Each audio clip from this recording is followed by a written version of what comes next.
Actualmente, a tan solo pocos días de las elecciones presidenciales, cabe preguntarse desde dónde y cómo se dio el origen de la actual estructura política del país. El actual sistema no es algo que nació de la noche a la mañana. Fueron muchos los acontecimientos que llevaron a la conformación de la actual República Colombiana. Y sin lugar a dudas, el hecho más impactante ha sido la confrontación bipartidista, la cual atravesó a Colombia desde el siglo XIX. Veníamos de un proceso de más de 500 años de colonialismo y de un momento a otro, en una franja corta relativamente, se desestructura todo ese proceso y se estructura el republicanismo y todo lo que ello implica. Entonces el siglo XIX para Colombia fue muy difícil, nos tomó mucho tiempo organizarnos. De antemano, cabe resaltar que desde la ruptura del régimen español se empezaron a ver pequeños intentos por la conformación de partidos republicanos. Sin embargo, solo hasta 1848 se dio oficialmente la creación de un partido, el liberal.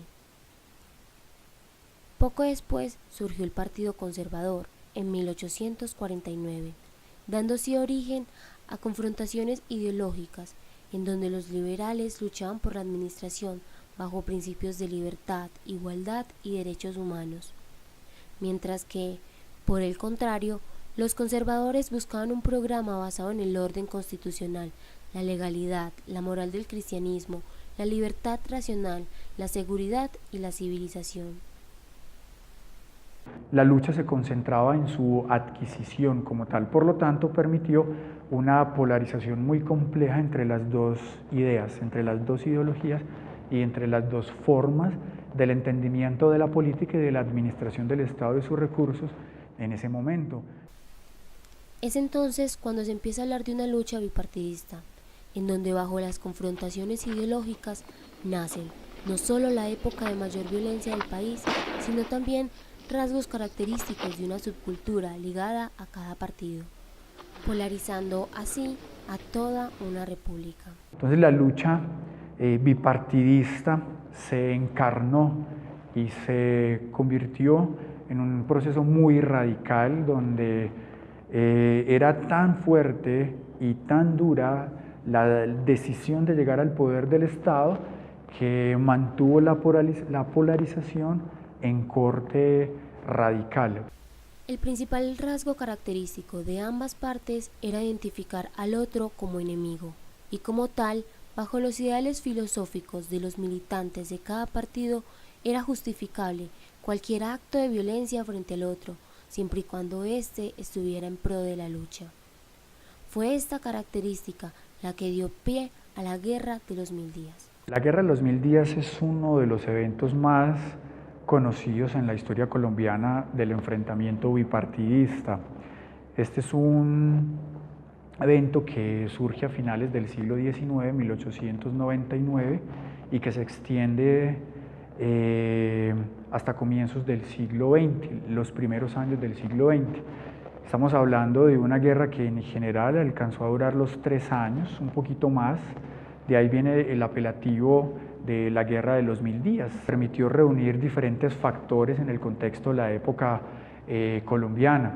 Uno de los elementos asociados también fue la pérdida de Panamá y lo que ello implicó, por ejemplo, hacia el año de 1903, como uno de los elementos tal vez finales de la Guerra de los 1000 días.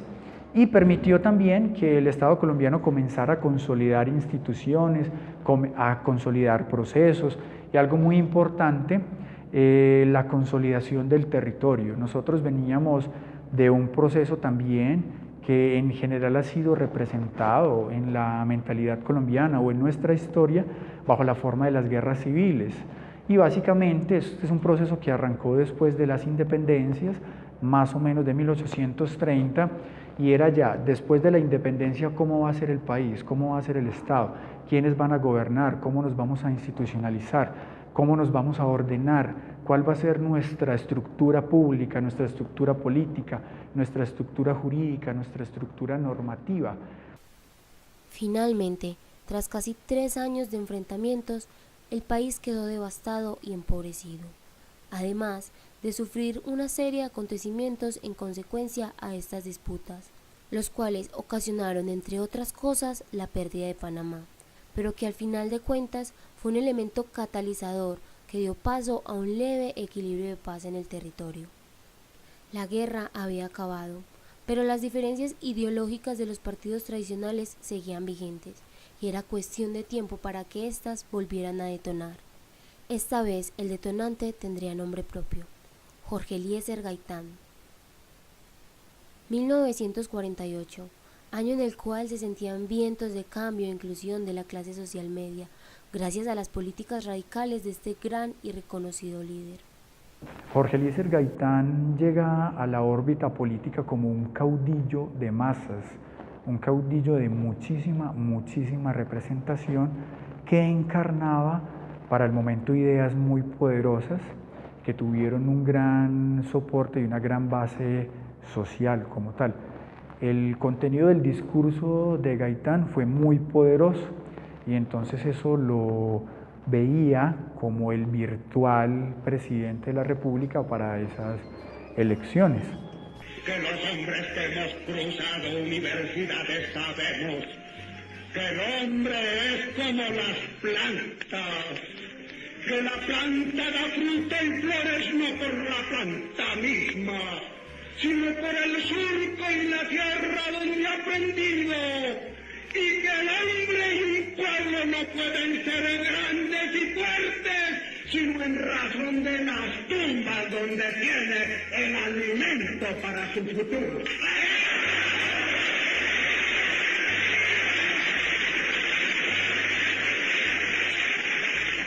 No nos roban nuestra fisonomía. No nos roban nuestro propio aliento de ayer.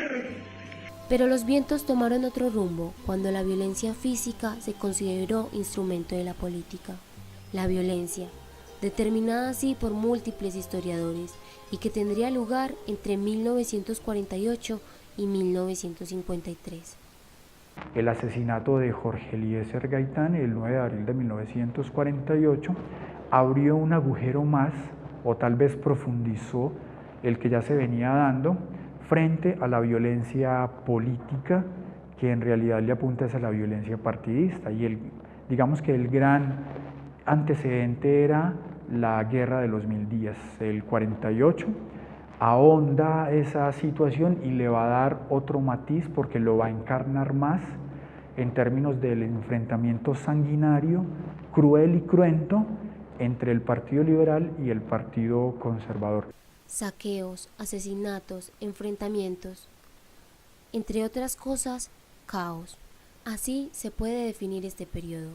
Y bien, ante el caos siempre hay una inminente búsqueda por el orden.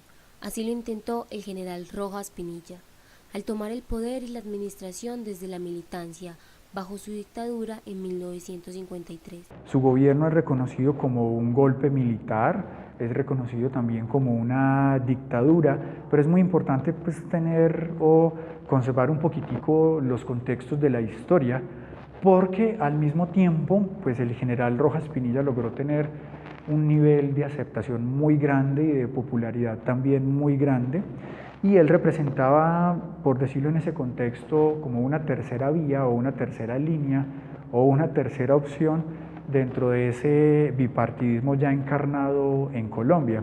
Y se contemplaba, se veía como un líder popular, también como un líder de masas, como un líder querido por el pueblo, por los ciudadanos. Obviamente había sectores también que no querían al general Rojas Pinilla y representaban choques y contraposiciones a sus posturas. Básicamente, él va a tener dificultades para gobernar por la oposición entre liberales y conservadores, porque ya habían formado una élite, porque ya tenían unas jerarquías estructuradas, porque ya tenían unos procesos de reparto y administración del Estado, de la función pública y de la prestación de sus servicios. Entonces llega alguien que no estaba en esa lógica, en apariencia, y que trastoca todo lo establecido. Entonces se convirtió en una piedra en el zapato para estos partidos y para estos procesos de gobierno, pero al mismo tiempo mostraba, digamos, una alternativa. Sin embargo, no fue por mucho y terminado su mandato se buscó otra forma de orden, el Frente Nacional.